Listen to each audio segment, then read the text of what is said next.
Gold, trusted gold buyers. మీరు తాకట్టు పెట్టిన బంగారాన్ని విడిపించి ఈ రోజు ఉన్న మార్కెట్ ధరకు కొనబడను.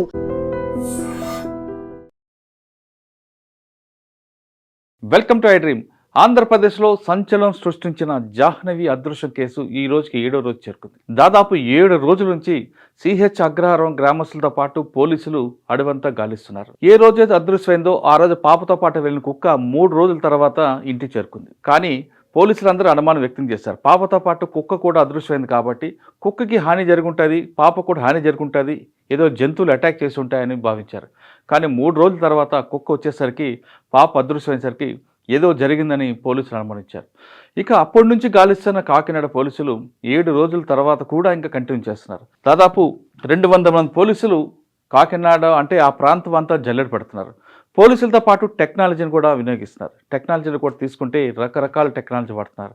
డ్రోన్ టెక్నాలజీ వాడుతున్నారు. అదేవిధంగా పాప కాలుకి మట్టిలు ఉన్నాయి కాబట్టి అల్యూమినియం సంబంధించిన ఎవరైనా ఆఫీసర్లు ఉంటే వాళ్ళకి సంబంధించిన టెక్నాలజీ కూడా యూజ్ చేస్తూ లోపలికి వెళ్తున్నారు. ఇక మెయిన్ వాళ్ళకి ఆధారం అంది కుక్క. ఆ కుక్క అనేది పాప, దాని పేరు జిజ్జు. 5 నెలలు ఉంటుంది. పాప అంటే దానికి ఇష్టం, అదంటే పాపకి ఇష్టం. వీళ్ళిద్దరూ చక్కగా ఆడుకునేవారు. కానీ ఆ రోజు తర్వాత వెళ్ళిన తర్వాత 15 నిమిషాల గ్యాప్లో ఏం జరిగింది? పాప ఫంక్షన్కి వెళ్ళడం ఇవన్నీ చూస్తున్నాం. మన తర్వాత ఆ జరిగిన తర్వాత ఒక వ్యక్తి వచ్చి కుక్క దగ్గర ఆ అమ్మాయిని కాపాడడానికి రావడం, కాపాడడానికి వచ్చినప్పుడు కుక్క అతని మీద అరవడం, అతను ఒక రాయి ఇచ్చి కొట్టడం, తర్వాత కుక్క పారిపోవడం. తర్వాత అతను గ్రామంలోకి వచ్చి గ్రామస్తులు తీసుకొని ఆ ఫారెస్ట్లోకి వెళ్ళేసరికి కుక్క కూడా కనపడలేదు, పాప కూడా కనపడలేదు. ఏం జరిగింది? ఈ 15 నిమిషాల గ్యాప్లో ఏం జరిగిందని పోలీసులు కూడా అనుమానిస్తున్నారు. ఒకవైపు 3 రకాలుగా డివైడ్ చేశారు కాకినాడ ఎస్పీ బిందు మాధవ్ గారు. ఒకటి, తండ్రికి ఎవరైనా రైవల్టీ ఉందా? రెండోది, ఆ గ్రామస్తులు ఎవరైనా కొంతమంది బ్యాడ్ ఎలిమెంట్స్ వాళ్ళు ఉన్నారా? మూడోది, ఆ పక్కన ఉన్న అడవిలో ఎవరైనా వైల్డ్ యానిమల్స్ ఉన్నాయా? అంటే అడవి పందులు కానీ, అడవి కుక్కలు కానీ, చిరుతపులులు కానీ. ముఖ్యంగా చిరుతపులులు లేకపోయినా సరే అడవి కుక్కలు ఎక్కువ ఉన్నాయని చెప్తున్నారు. అడవి కుక్కలు అవి పులులను కూడా వేటాడి చంపి తినే అడవి కుక్కలు అక్కడ ఉంటాయి. ఒకసారి 15-20 మందికి 20 కుక్కలు ఒకసారి వస్తాయనేది శాఖ అధికారులు కూడా చెప్తున్నారు. కాబట్టి ఇప్పుడు వాళ్ళకి 3 రోజుల తర్వాత జిజ్జు బయటకు వచ్చింది. ఆ జిజ్జుకి ఇప్పుడు మనం చూస్తున్నాం ఈ విజువల్స్లో, దానికి ఒక జియో ట్యాగ్ కట్టారు. 2 రోజుల వరకు జిజ్జు ప్యానిక్ అయిపోయి ఉంది. భయపడిందనేసి వెటనరీ డాక్టర్లు చెప్పడంతో దానికి చాలా కూల్గా ఉంచి దానికి నచ్చిన ఫుడ్ పెడుతూ ఉంచారు. కానీ జిజ్జు మాత్రం ఆ పాప కోసం చూసి భోంజు చేయడం మానేసింది. కనీసం పాలు కూడా తాగలేదని తెలుస్తుంది. ఒకవైపు కుక్క పరిస్థితిని చూసిన కూడా గ్రామస్తులు, పాప తల్లి కూడా బాధపడుతున్నారు. తన పిల్లల మీద మాకన్నా కుక్కకే ఎక్కువ అభిమానం ఉందని జాహ్నవి తల్లి, తండ్రి కూడా బాధపడుతున్నారు. మరోవైపు మనం చూస్తున్న ఈ జిజ్జు ఇక్కడ చూస్తున్న గ్రీన్ కలర్ ట్యాగ్ ఉంది. ఈ ట్యాగ్ని కట్టి దాన్ని పంపించారు. ఎందుకంటే పాపతో ఉంది కాబట్టి ఆ స్మెల్ తీసుకొని ఎంతవరకు వెళ్తుందో చూద్దామని జిజ్జు ట్యాగ్ వేసి పంపించారు. ఈ ట్యాగ్ కట్టిన జిజ్జు ఈరోజు శుక్రవారం నాడు ఉదయం నుంచే దాన్ని ముందు పాప ఇంటి పరిసర ప్రాంతాలు స్మెల్ తీసుకుంటూ దానికి పంపించారు. దాని వెనకే కొంతమంది పోలీసులు వెళ్ళడం, అదేవిధంగా జిజ్జును ట్రాక్ చేయడానికి పైనుంచి డ్రోన్ కూడా పంపించారు కాకినాడ ఎస్పీ. కాకినాడ ఎస్పీతో పాటు తుని ఇన్స్పెక్టర్, తుని పోలీసులు, చుట్టుపక్కల స్పెషల్ పార్టీ పోలీసులు దాదాపు 200 మంది, అదేవిధంగా గ్రామస్తుల సహకారంతో తిరుగుతున్నారు. అయితే జిజ్జు ఇప్పుడు ఎక్కడికి వెళ్ళింది? ఈ జిజ్జు ట్రాక్ చేయడం ఎలా అన్నది ఒక సెన్సేషన్ వచ్చింది. జిజ్జు ఎంతవరకు వెళ్తుంది, ఏ విధంగా వెళ్తుంది? అగ్రహారం గ్రామం నుంచి బయలుదేరిన జిజ్జు ఎక్కడి వరకు వెళ్ళింది, ఇప్పుడు ఏ పరిస్థితిలో ఉందని మనం ఒకసారి జిజ్జుకు సంబంధించిన లైవ్ చూద్దాం. ప్రస్తుతం మనం మ్యాప్ చూస్తున్నాం. మ్యాప్లో ఉదయం నుంచి ఆ పెట్ ఎక్కడ బయలుదేరింది, ఇప్పుడు వరకు ఎక్కడి వరకు వచ్చింది అనే విషయం చూస్తే, ఉదయం బయలుదేరుతున్నాడు ఈ పెట్ మ్యాగ్నెటిక్ అనే దీంట్లో వాళ్ళు యాప్ చేశారు. ఇందులో మనం చూస్తున్నాం 0 కిలోమీటర్ నుంచి 31 మినిట్స్ వరకు తీస్తే 3.2 కిలోమీటర్లు.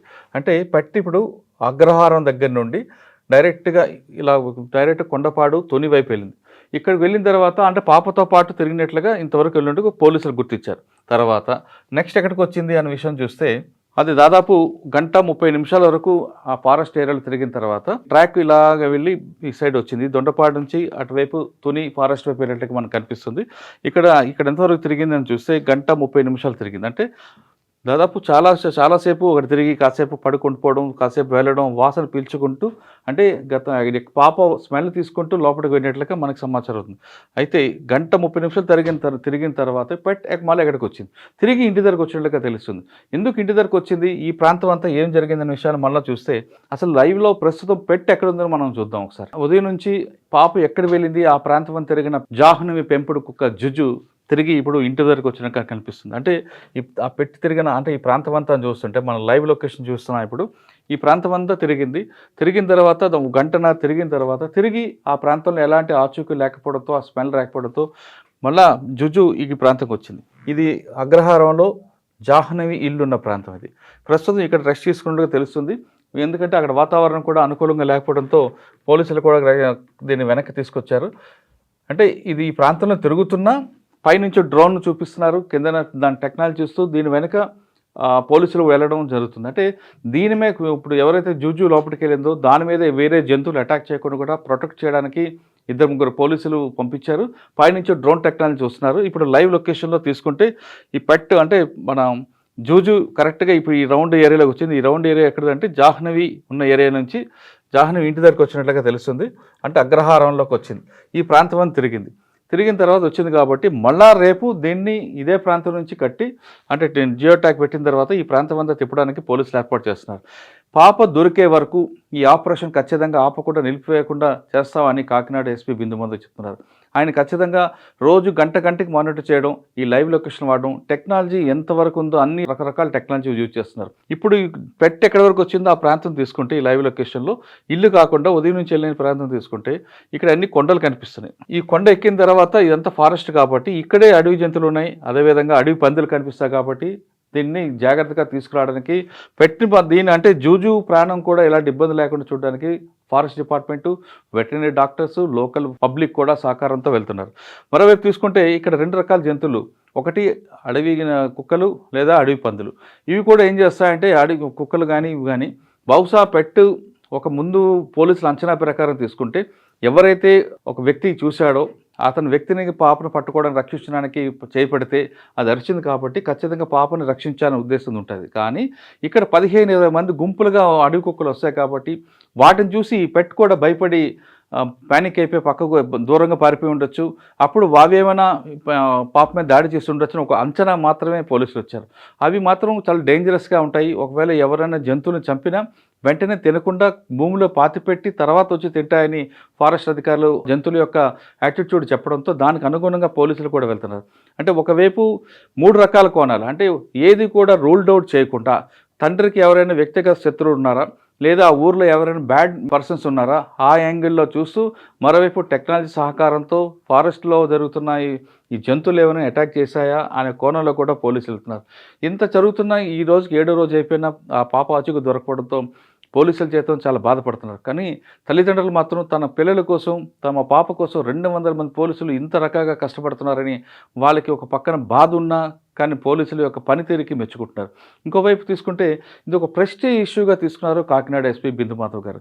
ఇంత టెక్నాలజీ ఉంటుండగా ఒక అమ్మాయిని మీ ప్రాణాలతో కాపాడలేకపోతున్నాము, ఒక అమ్మాయి ఆచూకు కనిపెట్టలేకపోతున్నాము, ఆ పిల్ల దాని తల్లిదండ్రుల యొక్క బాధను చూసి ఆయన కూడా చాలా హర్ట్ అవుతుండగా తెలుస్తుంది. అందుకే మిగతా విషయాలు పక్కన పెట్టి కేవలం జాహ్నవి అడ్రస్ కోసమే ఎక్కువ ప్రయారిటీ ఇస్తున్నారు కాకినాడ పోలీసులు.